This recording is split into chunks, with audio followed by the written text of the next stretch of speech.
Match referee तब्दील ना करने तक पाकिस्तान का एशिया कप के मजीद मैचेस ना खेलने का फैसला। कि मोहसिन नकवी साहब ने ट्वीट कर दिया कि हमने कंप्लेन की है। नकवी साहब ये कहते हैं कि हम रिमूवल चाहते हैं मैच रेफरी का, इसको हटाया नहीं जाएगा तो हम भी बॉयकॉट करेंगे आईसीसी का। वैसे इंडियन प्लेयर्स को शर्म करनी चाहिए, आए वो मैच खेलने थे और वैसे वो तमाशे लगा के गए हैं सियासत वाले, और ऑपरेशन सिंदूर का और पहलगाम का नाम ले रहे हैं। आईसीसी साफ साफ है, किस आधार पर हटा दें?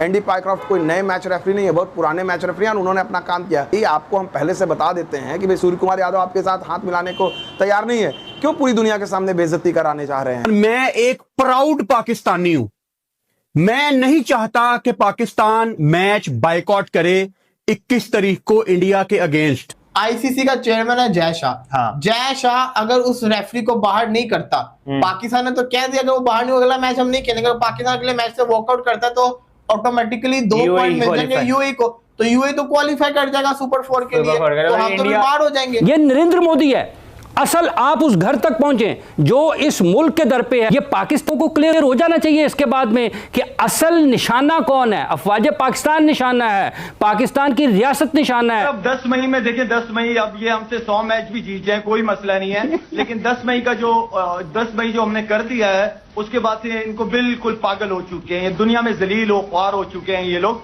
इनके पास अपना जो असल चेहरा था, खैर मैं तो बहुत पहले जानता था, बहुत पहले अगर आप मेरी इंटरव्यू सुने 2010-11 की, उस वक्त भी मैंने कहा था कि जो हमारा दिल है, जो हम लोग हैं, वो हो भी नहीं सकते, करीब भी नहीं हो सकते हमारे। अब कौन पूछे उनसे? भाई वो इंडिया है, उसको आप नहीं पूछ सकते। वो इंडिया है, वो कहते हैं जी हम तो पैसे देते हैं आईसीसी को, ऐसी तैसी थोड़ी पिछाड़। तेरा ऑपरेशन सिंदूर सूर्या कुमार यादव, तुम्हारे ऑपरेशन सिंदूर की तो हमने यूं बजा के रखी है, उधर फेंका तेरे ऑपरेशन सिंदूर मंदूर को। अब क्या हुआ मेरे कलेजे के छिलके, क्या हुआ मुन्ना? कल तक तो बायकॉट कर रहा था कि हाँ जी देखिए हम तो बायकॉट कर देंगे, क्योंकि वो जो मैच रेफरी है वो तो भारत का सपोर्ट कर रहा था, इसलिए 21 तारीख को जो मैच है हम वो बायकॉट कर देंगे। तो भारत ने बोला कर दे भाई, मैं तो चाहता हूं तू कर दे बायकॉट, तेरी जगह हम यूएई को ले आएंगे, तू निकल जा मैच से।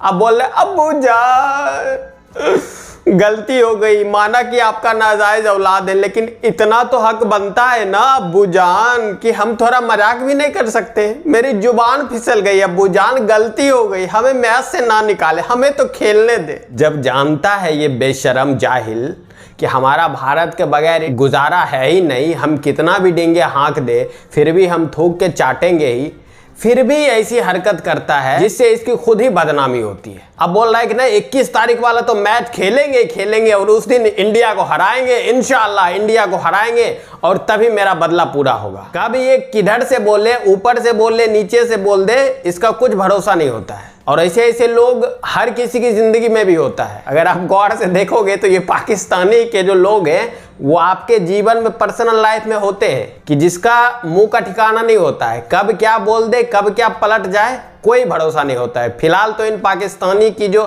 छमिया है ना वो कुछ ज्यादा ही एक्साइटेड हुई है, इसको कुछ ज्यादा ही चुल मच रहा है। वैसे इंडियन प्लेयर्स को शर्म करनी चाहिए, आए वो मैच खेलने थे और वैसे वो तमाशे लगा के गए हैं सियासत वाले, और ऑपरेशन सिंदूर का और पहलगाम का नाम ले रहे हैं। और बेचारे छोटे छोटे बच्चे थे हमारे, हमने तो सही प्लेयर्स को, बाबर और रिजवान को तो वैसे ही हमने पीछे रखाया था, उनको तो आप लोगों के सामने किया ही नहीं। छोटे छोटे बच्चों को, मासूम बच्चों को मार कुट के, चौके छक्के मार के है निकल गए अपनी विक्ट्री का जश्न मनाते हुए। उनसे हाथ मिला लेते तो क्या जाना था। और अब जाके तो वहां पर, अब जाहिर है समझ सकते हैं हम, आप लोगों ने वहां पर सर्वाइवल भी तो अपना करना है ना। अदरवाइज जो जय शाह है वो अमित शाह का बेटा है, तो आपका तो खुद जो आईसीसी है और बीसीसीआई है ये तो खुद पॉलिटिकल, मतलब वो क्या पॉलिटिक्स से रंगा हुआ है। तो आपने वहां पे अपनी सर्वाइवल की जंग भी फिर पॉलिश करने देखा, सर हमने ऐसे कर दिया उनके साथ, हमने वैसे कर दिया।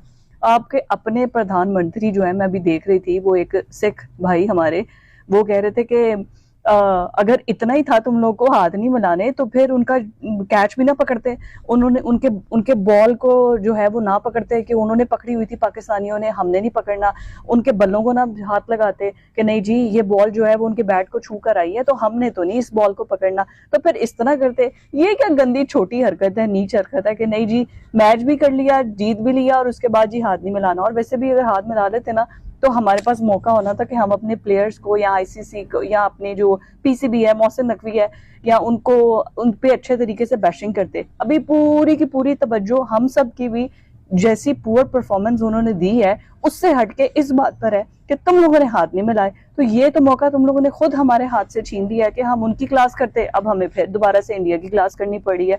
और मुझे ऐसा लगता है जैसे इंडिया वालों को ना बड़ा मजा आता है, उनको हमारे मीम्स से, उनको हमारी जो चीज़ों से ना, उनको वो बड़ा लुत्फ अंदोज होते हैं और बड़ा इंजॉय करते हैं। इसी वजह से वो कुछ ना कुछ ऐसी हरकत करते रहते हैं कि हम दोबारा से ऐसा कुछ करेंगे। और ये पूरे के पूरे लोग जो है ना, पहले जंग में हमारे पीछे पड़े हुए थे, अब फिर कोई मजेदार चीज़ बनाकर हमारे पीछे। हौसला करें, तसल्ली रखें, बड़ा दिल करें, जब खेलने आ गए हैं तो खेलें और फिर एंजॉय करें। रेफरी ने किसके कहने पे ये सब कुछ किया? ऐसा तो नहीं है कि किसी की आंखें बंद है। हम सिर्फ मैच रेफरी को क्यों स्केपगोट बना रहे हैं और हम क्यों नहीं बीसीसीआई की बात कर रहे हैं कि इसमें प्लेयर्स अकेले तो कुछ नहीं कर सकते। बीसीसीआई की इन्वॉल्वमेंट है या बीसीसीआई की तरफ से ग्रीन सिग्नल था तो ये सारी चीजें हुई। हम नहीं जाएंगे, हम ठीक है, हम गवर्नमेंट तक की बात ही नहीं कर रहे क्योंकि ये क्रिकेट का मैदान है, ये खेल का मैदान है। मगर जब क्रिकेटिंग बॉडी जो इंडिया की है, अगर उसकी इजाजत से ये सारी चीजें हुई तो let's not just blame the match referee, let's bring in BCCI as well. बात यह है कि बाल ठाकरे क्या करते थे इंडिया के लिए? पाकिस्तान में लोगों को आज ये बताने की ज़रूरत है कि ये दो कौमी नज़रिए की बुनियाद पर बना है मुल्क। इसमें हिंदुत्व आपको नज़र आती है। आप जब तक क्लियर नहीं होंगे अपने जहन में कि पाकिस्तान को क्या स्टैंस रखना चाहिए भारत के बारे में, लोगों को बताना चाहिए कि इस मुल्क की बुनियाद क्या है। इस मुल्क की बुनियाद ये है, पाकिस्तान को जिन्होंने आज तक तस्लीम नहीं किया, ये तो हमारी अपनी मेहनत है, हमने कुर्बानियाँ दी हैं कि हम आज दुनिया में नज़र आते हैं खेल के मैदान में भी। पाकिस्तान आज अगर इस जगह पर खड़ा है और उसको अगर दीवार से लगाने की कोशिश की जाती है, ये सूर्य कुमार यादव की क्या हैसियत है, बैसियत है कप्तान इंडियन क्रिकेट टीम, ये सारी की सारी कार्रवाई पीछे बीसीसीआई की भी कोई हैसियत नहीं है, कोई अहमियत नहीं है। ये नरेंद्र मोदी है। असल आप उस घर तक पहुंचे जो इस मुल्क के दर पे है, जो इस मुल्क है, जो इस मुल्क के अमन का, इस मुल्क के इस खित्ते के अमन का और पूरी दुनिया के अमन का, और जो खेल, जिसको ये जो खेल क्रिकेट है, जिसको शुरफा का खेल कहा जाता है, उसने जिस अंदाज में उसमें सियासत घुसाई है कल, ये पाकिस्तान को क्लियर हो जाना चाहिए इसके बाद में कि असल निशाना कौन है। अफवाज पाकिस्तान निशाना है, पाकिस्तान की रियासत निशाना है। सब तेरा गौतम गंभीर, तेरा ऑपरेशन संदूर, सूर्या कुमार यादव, तुम्हारे ऑपरेशन संदूर की तो हमने यूं बजा के रखी है, उधर फेंका तेरे ऑपरेशन संदूर मंदूर को, तेरा राफेल वफेल को, मतलब यानी वो हालत की है, मतलब सारी जिंदगी तू सोचता रहेगा। शॉपिंग वगैरह बहुत की है हमने, लेकिन ये जो गवर्नमेंट बार बार मैं कह रहा हूँ, जो हमेशा मजहब कार्ड खेलती है, मुस्लिम हिंदू कार्ड खेलती है अपने आप को पावर में लाने के लिए, ये बहुत ही गंदा किस्म का माइंड सेट है, गंदा किस्म का। ये उस वक्त तक रहेगा जब तक इनके बड़े यही हैं, ठीक है ना। इनके अच्छे हैं, जैसे राहुल गांधी की अगर मैं बात करूं, राहुल गांधी बहुत पॉजिटिव माइंड सेट वाला आदमी है। वो डायलॉग्स के जरिए वो हर एक के साथ चलना चाहता है दुनिया के साथ, लेकिन ये टोटली पाकिस्तान, आई मीन के कम ऑन यार, एक इजराइल काफी नहीं है कि तुम यहाँ पे इजराइल बनने की कोशिश कर रहे हो। तो आई मीन थोड़ा सी चीजों को चेंज। पाकिस्तान को सीधे सीधे मौका नहीं मिल रहा है, क्योंकि अगर देखा जाए एशियन क्रिकेट काउंसिल के जो चेयरमैन है वो मोहसिन नकवी हैं। अब उनके लिए दुविधा की स्थिति है कि भाई जो एशियन क्रिकेट काउंसिल का चेयरमैन है वो अपनी टीम को ही कैसे बोल सकता है कि टूर्नामेंट से बाहर चले जाओ, और वो भी किस वजह पे? क्योंकि जो पाकिस्तान क्रिकेट बोर्ड ने जो दलील दी है कि भाई टीम इंडिया ने स्पोर्ट्समैन स्पिरिट नहीं दिखाई। सारे लोग आईसीसी में बोल रहे हैं कि भाई आपके खिलाड़ी, एक खिलाड़ी जिसका नाम मैं लगातार नहीं ले रहा हूँ, उससे मात्र कितने 17 गेंदों पर 12 रन बनाए थे शायद। वो बड़ा जो है भद्दी टिप्पणियाँ और फोटो डाल रहा था। हाँ, उसने क्या कर लिया? आर्मी को अपने सैल्यूट कर रहा था, लेकिन जब उसकी बारी आई तो क्या आई, बल्ले से क्या किया उसने? तो उनको लग रहा है कि भाई किया तो क्या किया जाए। तो पाकिस्तान, तो उन्होंने जो एक सॉफ्ट टारगेट है एंडी पायक्रॉफ्ट मैच रेफरी, उसकी तरफ निशाना साधा कि इसको हटाइए भाई साहब, इसको हटाइए नहीं तो हम नहीं खेलेंगे। ये धमकी दे रहे हैं, इसको हटाइए। भैया आईसीसी साफ साफ है, किस आधार पर हटा दें? एंडी पायक्रॉफ्ट कोई नए मैच रेफरी नहीं है, बहुत पुराने मैच रेफरी हैं। उन्होंने अपना काम किया। उन्होंने कहा भला भाई आपको हम पहले से बता देते हैं कि भाई सूर्य कुमार यादव आपके साथ हाथ मिलाने को तैयार नहीं है, क्यों पूरी दुनिया के सामने बेइज्जती कराने चाह रहे हैं? क्या अच्छा लगता? अभी इतनी भद पिट रही है, कल सूर्य कुमार यादव से हाथ मिलाने जाते सलमान, और उसके बाद सूर्य कुमार यादव उनको इग्नोर करके चले जाते, जैसे पाकिस्तान टीम इंतजार में थी कि हाथ मिलाएंगे, चले गए। पूरी दुनिया में अभी क्या हो रहा है? वो पाकिस्तान टीम तो ये भी कह रहे थे कि वो जाएंगे, अब इंडियन टीम के ड्रेसिंग रूम में भी पहुंचेंगे, लेकिन वहाँ पर भी इंडियन टीम ने जो है अपना ड्रेसिंग रूम का दरवाज़ा बंद कर दिया। तो कुल मिलाकर जो है पाकिस्तान की इस हार के बाद इतनी ज़्यादा जो है हालत ख़राब हुई है, और लगातार अभी अगर देखेंगे अगले 24 घंटे 48 घंटे लगातार इस तरह की खबरें आएंगी।